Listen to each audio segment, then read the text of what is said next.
Bonjour à toutes et tous et bienvenue dans 12 points.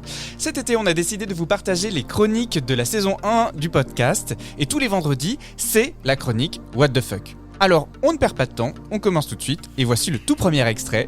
Bonne écoute. C'est l'instant. You. Elodie. L'instant. You. L'instant. You. C'est l'instant. You.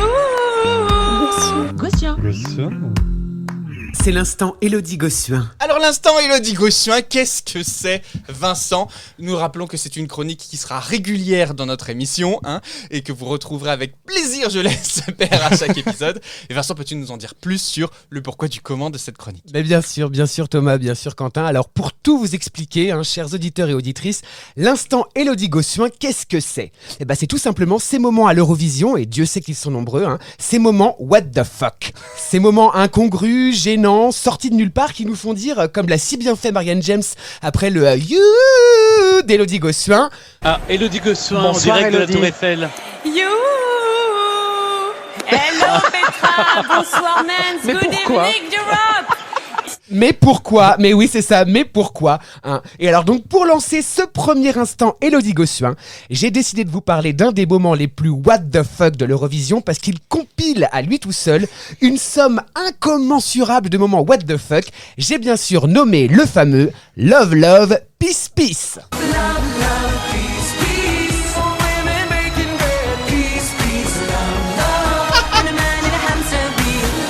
Alors Love Love Peace Peace, qu'est-ce que c'est ? Eh bien, pour vous remettre dans l'ambiance, voici le tableau. Alors nous sommes en 2016 en Suède où le grand concours de l'Eurovision a lieu. Les candidats et les candidates ont tous et toutes chanté plus ou moins bien, disons-le, leur chanson. Et alors le public se déchaîne frénétiquement sur leur portable afin de voter pour leurs favoris en envoyant des textos surtaxés. Alors c'est à ce moment-là que les deux animateurs de la soirée, Mans Zelmerlöw, alors le gagnant de l'Eurovision 2015, et Petra Mede, qui est une animatrice et humoriste suédoise, ils expliquent comment gagner l'Eurovision avec la parfaite chanson. Alors cette dernière est écrite, pour mémoire, par les Suédois Edward Afsilen et Fredrik Kempe, que je ne connais pas, mais bon voilà. Alors les règles sont simples. Step 1. Get everyone's attention. A powerful, majestic start. Maybe a battle horn of some kind. Step 2. Drums. There has to be drums. Alors Mans et Petra dressent la liste des choses à faire et surtout à ne pas faire pour pouvoir gagner l'Eurovision. Bon, là je vous la fais courte et je vous dresse une petite liste non exhaustive. Alors il faut capter l'attention de tous avec une entrée majestueuse, il faut qu'il y ait de la batterie ou des tambours, joué par un groupe d'hommes torse nu ou bien une grand-mère dans certains cas, tout dépend de ce que vous voulez raconter, ça c'est sûr. Il faut utiliser un instrument typique d'un pays d'où l'on vient que personne ne connaît et le faire jouer par une personne âgée, parce que là le cadubellâtre musclé n'étant pas nécessaire pour cette catégorie.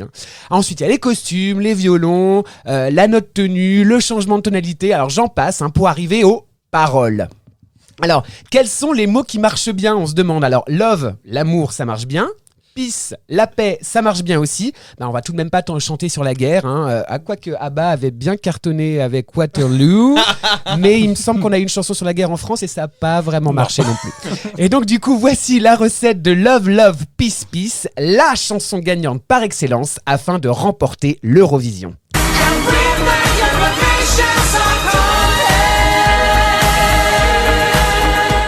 Alors le reste de la performance est une compilation de clichés plus savoureux les uns que les autres que l'on peut retrouver chez tous les chanteurs et les chanteuses, avec en prime une collection de tout ce qu'on a pu voir de plus what the fuck dans les performances passées de l'Eurovision, dont nous ne manquerons pas de faire référence tout au long des épisodes futurs de ce podcast.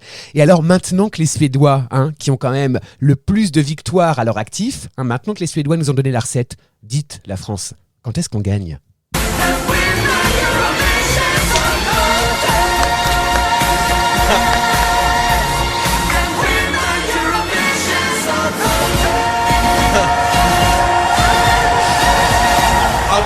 Bravo. C'est vrai que c'était Magnifique. magique. Mais quel moment what the fuck, parce que tu sais que j'ai regardé du coup cette chanson en boucle pour préparer du coup les jingles de ce moment. Mais c'est incroyable, je ne me souvenais pas de ce passage. Mais qu'est-ce qu'ils sont drôles, les Ils Suédois sont quand drôles, même. et c'est Oui, super oui. bien fait. C'est extrêmement bien chiadé. fait, extrêmement bien produit. Il y a un monde incalculable sur scène. Je vous invite réellement à aller voir du coup cette vidéo de Love Love Peace Peace par Mance et Petra. Et vraiment, c'est un moment incroyable d'anthologie. What the fuck. Ah, Ouais. c'est un vrai moment d'Eurovision pour le Ah oui, mais Exactement. c'est vrai que ça fait un cocktail, hein, parce qu'il y a l'ordi, il y a oui. la roue du hamster, tout est sur scène en même temps. Enfin, on en prend Il y a plein un les petit yeux. peu du rôle. Non, c'est fabuleux. Voilà, le premier instant. You. Bravo.